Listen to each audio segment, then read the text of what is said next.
Hello, everyone. My name is Dennis Hengeveld. I'm the president and founder of World Banknote Auctions. We're an auction firm located in Sacramento, California. I'm here to talk about one of our upcoming sales, which is the Navy Commander Collection of National and Gold Banknotes. Um, I'm here joined by Ryan Baum, who is consignment director of the company. Want to introduce yourself, Ryan? Thank you, Dennis. Yes, I'm the consignment director of World Banknote Auctions. I've collected coins and currency for going on over 4 decades. I've taken an interest in U.S. notes, and I look forward to sharing some highlights of this auction with you and talk about their significance. Yeah, and so we picked up some highlights, which was not an easy process. The sales got, I think there's 323 lots, ranging from Arizona all the way up to Wisconsin. The focus is, on California, but it really has some fabulous notes, and we selected five each, and that was not easy, but hopefully we'll be able to talk a little bit about the history, and I'll be curious to see what you picked out as some of your highlights and your favorites. Well, thank you, Dennis. I think one of the most important things to start with to understand national banknotes, particularly with California, is the history of national banks. And the National Banking Act was passed in the depths of the Civil War, really as a means for the Union to finance the Civil War. But for those of us who've collected coins and currency, we know that there was this price differential between greenbacks and gold during the Civil War. And so nobody in California got a national bank charter until Congress amended the National Banking Act in 1870 and allowed for what are called national gold banks. And so the first bank to charter in California is this Charter 1741, which is October of 1870. And the significance is it's a national banknote, but it's specifically National Gold Bank, and it was redeemable in gold. So this really starts the era in California. And you'll notice on the back a beautiful vignette of gold coins on a table. It's printed on yellow paper. And for those who weren't able to read, similar to the famous silver certificates that have the $5 silver on the back, this visually showed that it was backed by gold. And this really starts national banking in California. And I think it's important to realize that, especially out west, people were always distrustful of banks and especially paper money. So they preferred gold, and obviously that's what was around here. So it took quite some time to get people to use banknotes. Which in back east they were in use since 1800s, if not earlier, where you just never knew if a bank failed, if the money you were holding was still good, and pair that with just the typical distrust of people out west. I think the fact that this worked and that these notes circulated is very significant. Yes. And consequently, these became so popular that most of your gold bank notes are very worn. Right. This note is worn because they were circulated up until about the year 1900 in California. So this circulated for about 30 years. And this one's it's graded a VG8. Which for a banknote that's a pretty low grade. I know that a lot of those have extensive repairs. I think that one is completely problem free and original. Yes, yeah, this is a clean note without any restoration. The fountain signatures, pen signed, are still clearly visible. And it's a beautiful note and significant part of California financial history for national banks. Right, and that was like you said. How many banks were chartered total? There were 9 gold banks in California, the furthest south being Santa Barbara. Mm-hmm. Most of them were in the Bay Area. Um, and then eventually in 1875, when gold and the greenback got back to par, most of the banks gave up their gold charter and converted to just regular national banks. So this was only a 5 year period that these notes were issued. But they, like you said, they continued to circulate for better part of 2 or 3 decades. Yes. Okay. So well, that's a good way to start with some favorites. I picked out one from a town that I don't know if you've ever heard of it, but Hardwick, California. And I had to look up. It's in Kings County. It's an old railroad town. It still exists, but barely. I think it has a population of about 138 at this point. When this note was issued in the early 20th century, I believe it had a population of 400, but it was never a big town at all. Uh, So First National Bank of Hardwick, chartered 10364. So it seems it was chartered late teens, early 20s. It issued both large and small, which is interesting. But there's only four large size known, this being one of them, and only two small size. So never had a big output. Just one of those small railroad towns that had a national bank and issued these notes, and which now has mostly been forgotten. And one of these notes that we have here is basically what's left over of it. So, and I like towns like that. They're really small towns that are struggling to survive, and this shows that a lot of those towns do have a history. yes. It looks like it's got great vanity signatures on it too. Yeah, I don't know if you'd call them vanity signatures because those will be oversized and big, but it's got very nice signatures on it. It's a VF20. It did its duty in California commerce at the time. Imagine this circulated among farms and small other farming communities in the Central Valley. And this is a great part about nationals. This note there's only four known. I believe our estimate is definitely less than 2,000. I don't remember what the exact estimate is, but so this is being offered. This is lot number 5028, and just a honest, problem-free, circulated example of a national banknote from a very small town. Well, it's pretty amazing because you said if the population is only about four, if that were a coin, that would be astronomical. It would be, yeah, this is.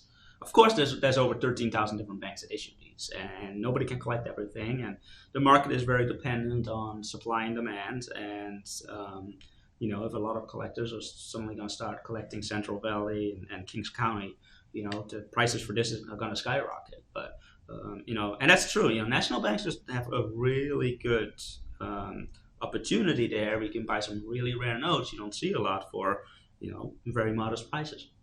Yeah, well, that's interesting. Well, along the same lines, I picked out a note that happens to be lot 5017 that is also in the Central Valley, and it's got one of the best titles in national bank uh, anywhere. It's the First National Bank of Crow's Landing, and it also happens to be a serial one note. And a lot of people think that this goes back to the bird Which, crows yeah, you would in think, a yeah, you would farming think area. that. But there actually was the Crow family, and they came overland during the gold rush from, I think it was Missouri, and eventually went back to Missouri. Then they drove a group of cattle across the country, sold them off, and used the proceeds to buy farmland along the San Joaquin River.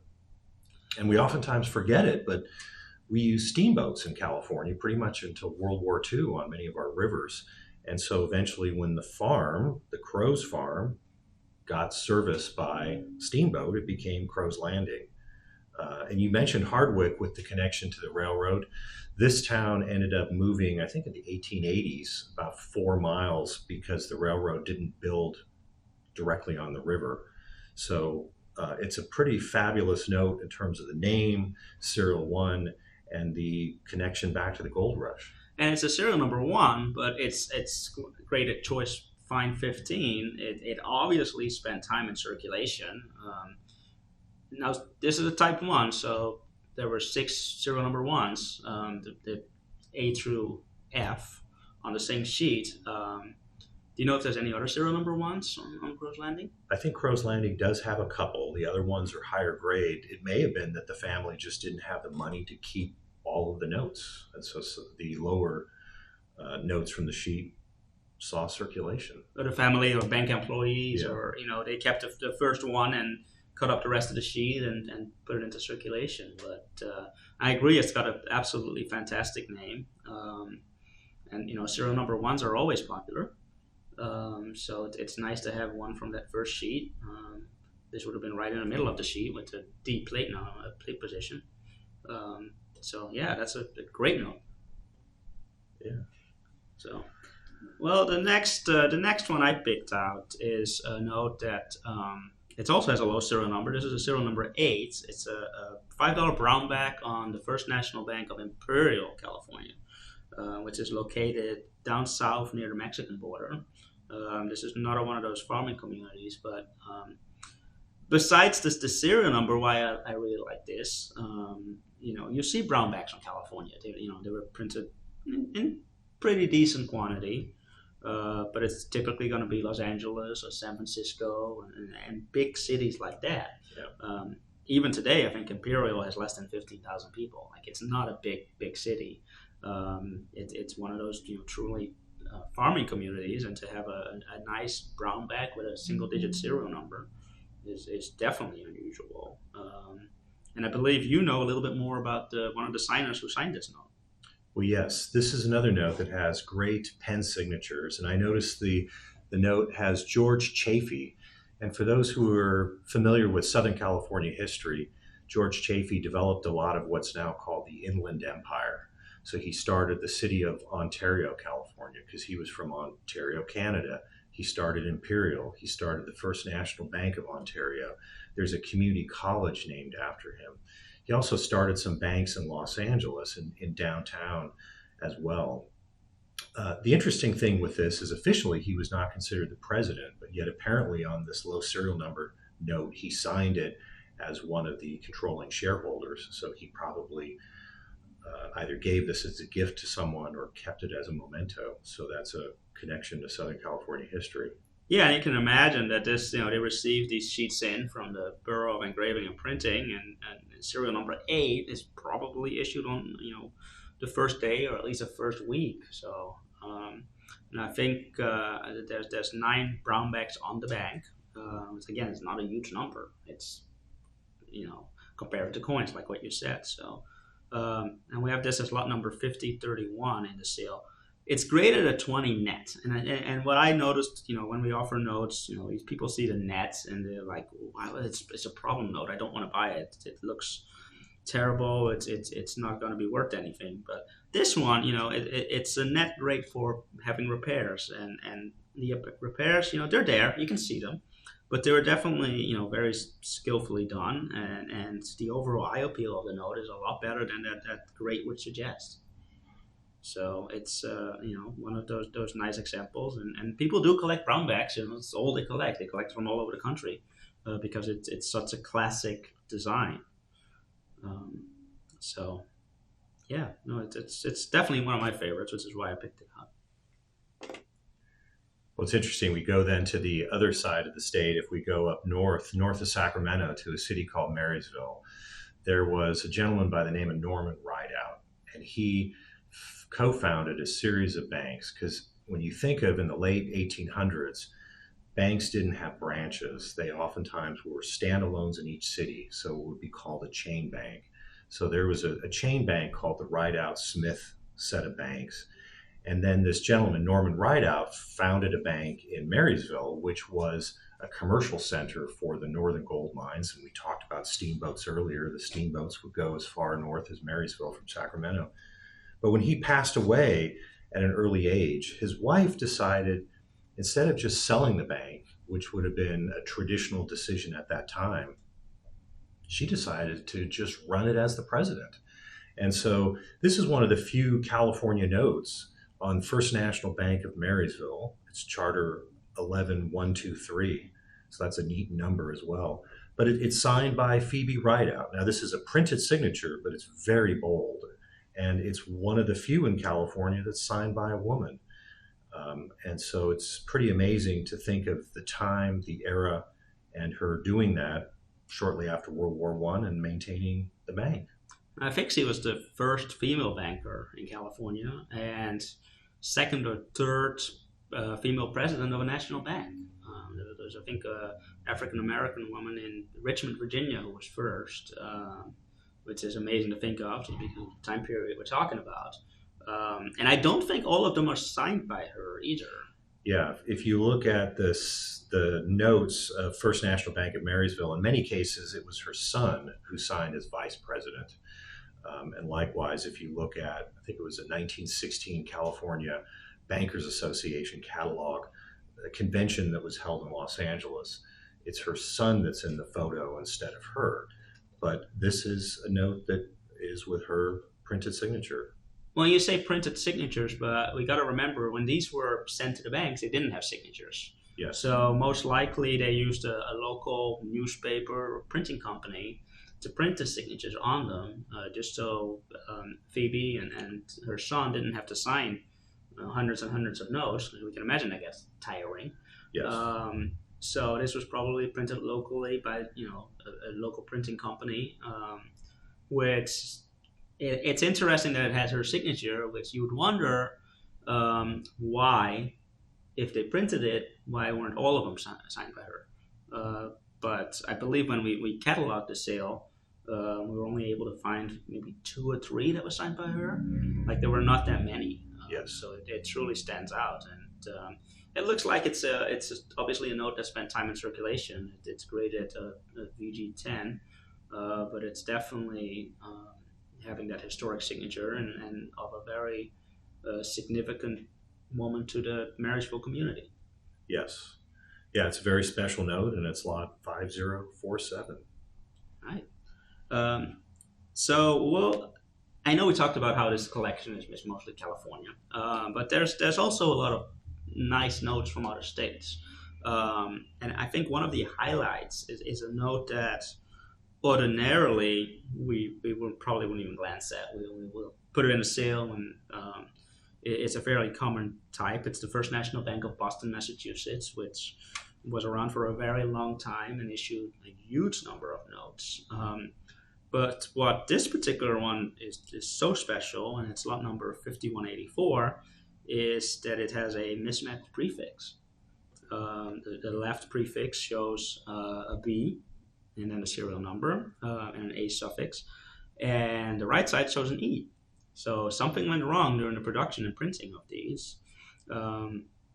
And this is one of only three national banknotes out of, I don't know how many national banknotes they issued, but a lot of them. But there's only three of them that have a mismatched prefix for the entire country, in the Entire entire country. 70-year period. So it's an amazing era note. This was in this collection. Like I said, there's actually, what's interesting is there's three. Like I said, there's three known total. The entire population of mismatched prefixes on U.S. currency is very small. It's probably less than a couple dozen. So to find one that's new to the market, that it's a new discovery. We announced the discovery a couple months ago. It's just absolutely amazing. And this is the second one on this bank. So there's two on Boston. There's a third one on a bank in Indiana. So, I mean, it's been almost 100 years since these were last issued. We don't know how many are out there, but there may be some discoveries waiting. So this is definitely one of my favorites. So yeah, it's fantastic, and I believe this is the only error note that's in the collection, but it truly stands out just by it takes some you need to pay a little bit of attention to see it, but once you see it, it's obvious how Yes. the error is. Yeah, that's pretty amazing. And again, you said there's only three across all national banknotes of all types, all eras. Yeah, and that's after I don't know when the last one was discovered. It's been some time, I think. So who knows if there's more out there? But it's very unlikely that there's going to be more going to turn up. Yeah. So an otherwise common note that's actually an extreme rarity. Yeah. Well, that's interesting. Well, I guess along those lines, I picked one out that is a common charter, but this is an extreme rarity for the charter. And this is uh, Charter 2597 out of Ogden, Utah. So we've talked a bit about transportation, steamboats in California that people forget, but railroads were extremely important for the West, and Ogden, Utah was where the transcontinental railroads came together. We know of the Golden Spike, but Congress eventually mandated that the transfer get moved to a more flat area, and the city of Ogden grew up around that. So there was the First National Bank of Ogden that chartered, and that was by a family with the last name of Eccles. Eventually, then, a crosstown rival that was started by the Browning family, like Browning Firearms, is out of Ogden. They had the Utah National Bank. So when they merged in the 1920s, they temporarily used this name of the First and Utah National Bank, and they put an ampersand in the name. And they only did that for a few months because people got confused and it was too long of a name. And you'll also find not many national banks with ampersands in general. But very quickly, then, within a matter of months, they moved their name to simply First Utah National Bank. And then a few years later, just moved it back to First National Bank of Ogden and dropped the Utah even. But there's only probably half a dozen notes that have survived with this name combination. And the other interesting thing is, although faded, you have the rubber stamp signatures and this MS Eccles, Marion Eccles.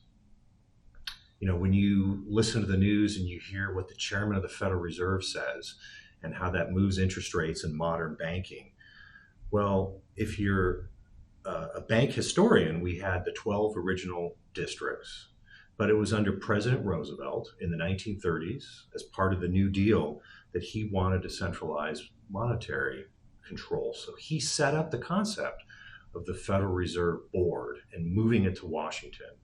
And you know what populist president he selected to be the first chairman of the Federal Reserve? No, It's Marion Eccles from the First and Utah National Bank. the same person who signed that note. Yes. So he actually took leave from the family bank to go back to Washington because he wanted to help the nation rebuild during the Depression and use his banking experience. So you're also getting a signature of the first chairman of the Federal Reserve on this note. And it's I can see it. It's faded a little bit, but it's definitely still there. But that's amazing, and that's I think when you really start diving into the people who signed these, you're gonna find stories like that. Just like Phoebe Rideout, there's a lot of characters. There's a lot of people that worked as employees for one bank and then founded another bank or became vice president at a different bank in a completely different state. I've seen that. And I think that's just if you're, a lot of people, of course, are into family history, and you just never know if one of your ancestors is one that signed a note somewhere in the country. I've done research on my wife's family. Unfortunately, no bankers there, even though she has a very common last name. So maybe there's still some out there. You just never know. But it's a worthy topic of investigation. And I think having the first title with the ampersand is definitely for Utah collectors or people that collect unusual names on titles on banks. That's a very special note. Yeah, this charter ended up having 5 different iterations of its name over its life, and that is up there near the top echelon of name combinations. So it's pretty amazing. Yeah, so that's a very neat note. Well, we'll stay out west, and I think as we know, the focus on this collection is out west for the most part. But Nevada is, when it comes to national banknotes, Nevada has always kind of been up there as just scarcest and most in demand. Only 16 banks chartered in the entire period. The last one of those was the Farmers and Merchants National Bank of Eureka, Nevada. And it's the only bank that, even though they could have, they never decided to issue a large size. They only issued small size. Here's one of them. It's a Type 120, and it's a Nevada national. It's from a small town on, I believe it's near a highway. US 50, the loneliest highway in America, according to National Geographic. Which I think it gets lonely right around Eureka. Yes. Because there's not a whole lot of people out there. But I picked this one also because when we started doing a little bit of research on it, we noticed that the very last sheet of Type 120s had serial number 146. And this one is 139. So it's the 7th last sheet that was sent to the bank of this particular type. They received more Type 2s, but as Type 1s, it's out there. And it's a nice problem-free VF. It's obviously circulated a little bit, but just excellent and a scarce note. It's not. It doesn't have the rarity or grandeur of a note from Rhyolite, Nevada, or Carson City, Nevada. But it's not exactly common either. I think there's less than 10 of this type in the census. which again goes back to how rare some of these notes are. It's pretty amazing. Yeah, and that US 50, that also was the original Pony Express route. So Yeah, and it's I think got, that's a part of it, right? Because yeah, obviously 50 goes, I believe that goes all the way to Maryland, from coast to coast. Ocean City, Maryland. Yeah, so it's you drive that, and you'll pass through Eureka, Nevada. And, I don't know if the original bank building is not there, is still there. I don't know. It could be. A lot of these original banks still exist, or have been repurposed over times. But yeah, just a neat note, and one of several Nevada notes in this collection. So What's interesting, Dennis, you mentioned the terminus of 50 being in Maryland. Well, we're going to go out to the East Coast with this next note. And this next note has significance in several different ways. So that's why I picked this out. This is Bank of North America, Series 1875. It's got beautiful engraving. But here's the interesting thing, the bank name itself. This is, many would say, the oldest bank in the United States because it originally got a charter in the 1790s. Now, a lot of national banknote collectors collect what are called forbidden titles. Eventually, the government said you could not put federal or United States or certain key phrases in your name. So the older banks were grandfathered. But this was such an old bank that they resented having to change their name to add national in as part of their name.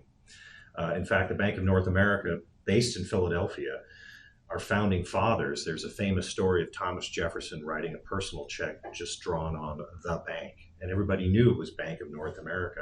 And originally there were notions that this would be a quasi-central bank for our fledgling government. But they eventually got Congress to amend the National Banking Act so that they were able to get a national bank charter without ever adding the word national to their name. So there's no National Association, First National. It was simply the Bank of North America. So I think we started to call this a so-called permissive name. And this would be the only one because they got a special congressional override. so they are the only bank out of 14,000 that were out there during the national banknote period that did not have the word national in it. That's right. It was simply the Bank of North America. And then the specific note itself is interesting. If, for those collectors of federal currency, they're familiar with star notes. So next to the plate letter, in this case plate A, it has a star next to it. And that's an interesting concept for the national era. It's called a reentry plate. And so for these banks that had plates that were all specific to them with their own name in it, if they ordered a lot of notes, some of the plates would start to wear out. Right. So the Bureau of Engraving and Printing, to be economically conservative, would oftentimes touch up plates or re-enter designs. And if they did that, then they would put a star, which in this case almost looks like a pinpoint, but you can see it with a magnifying glass. And so this is a replacement re-entry plate on the Bank of North America. And of all of the banks that existed in the 1800s, there were only 142 replacement plates that were made. So this puts it in the upper echelon of rarity for replacements. And that's a period of 1878 to 1896. And the government records show that this note had the replacement plate done on June 20th of 1879. So that dates the note. And it's a beautiful design. It's got the beautiful back. Yeah, the original series, and then up to about the 1875 series. I mean, they're just beautiful designs, and I know that the terminology on the re-entered plates is kind of, PMG calls it a replacement plate. I think we call it a re-entered plate. But they all mean the same thing, and they have that little star next to them. And I think wasn't there like a really good article done about it? Some time ago. Yes, the Society of Paper Money Collectors did an article in I think the 1990s on this. And so they list all of those 142 banks, what date the plates were re-entered, and it gives more background on that. A lot of the $5 series 1875, because again, for those collectors of national banknotes, that first series, many of them were printed by government contracted printing, And as they were brought into the Bureau of Engraving and Printing, part of the touch up was they wanted to take out the reference to the private companies. So this one, that's Continental Banknote Company in New York. So that's So they left the Continental on there, even though that would have been a BEP print. right at the time. So it looks like, I mean, it's a VF20, and it looks like a really nice example of this. This has got to be one of my favorite designs, and I think that's because you don't see the higher denominations that much, so the Yeah. 1875 series. So, but you see the five, and it's got, I believe that's Columbus Landing, and just a beautiful, and it's a busy design. There's so much info on here that they tried to put on between the charter number and two different serial numbers and the title of the name and the signatures and the fact. But I think that was also done to make sure that people knew that this was valid currency and not Yes. just a random old broken banknote. Even on the back, there's more info, and it would take some time to read this if you have to read it all. So, all right. Well, I've got one more. And this comes, we're going to go back out west again to Baker City, Oregon. And I think Baker City is not exactly well known. It's another one of those small towns. This one's in eastern Oregon. I believe it went through a couple of name changes. It was Baker City, and then it was Baker, Oregon. And then it became Baker City again. So I think that's what they eventually settled on. But there was a period this was Baker, Oregon. So First National Bank. This is offered as lot 5223, and I picked this out because it's a $100 date back, and even today, $100, well, people will have it, but 100 years ago, $100 was a considerable sum of money, and It was almost 5 ounces of gold. that was almost, and I think if you account for inflation, I don't even know how much it is. It's in the thousands for sure. Yeah. So it's surprising because some banks, you never see 100 off, you never see a $50. This one is one of those banks that mostly issue higher denominations for whatever reason.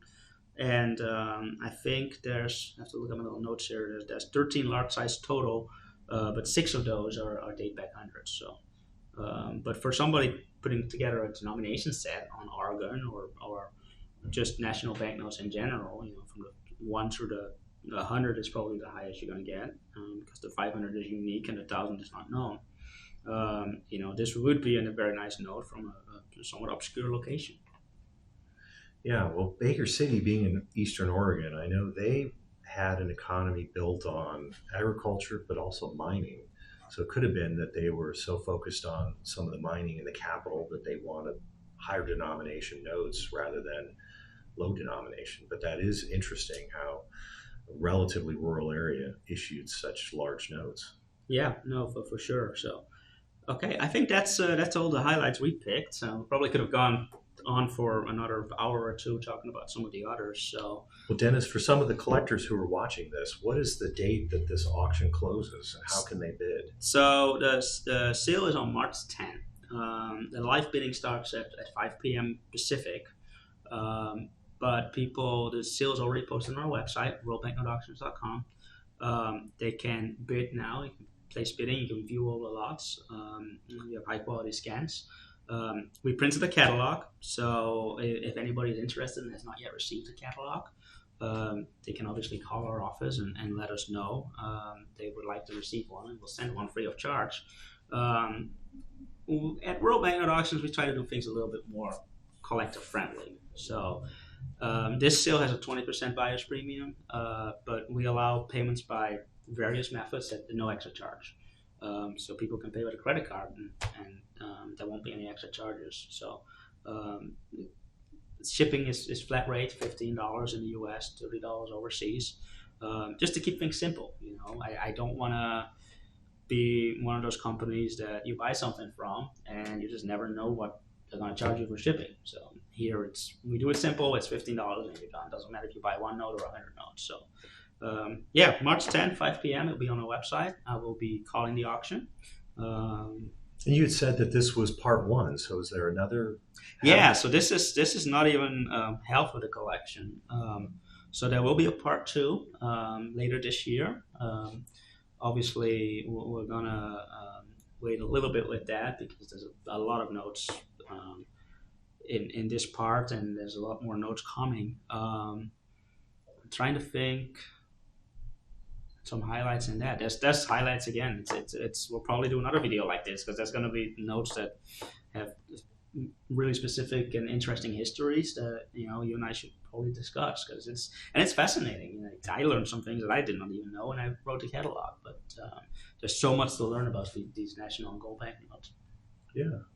So, all right. Well, it's been a delight to have the conversation, and I enjoyed the highlights that you picked out. Those were special. Thank Yeah, you. and likewise. And again, for everybody watching, March 10 at worldbanknoteauctions.com.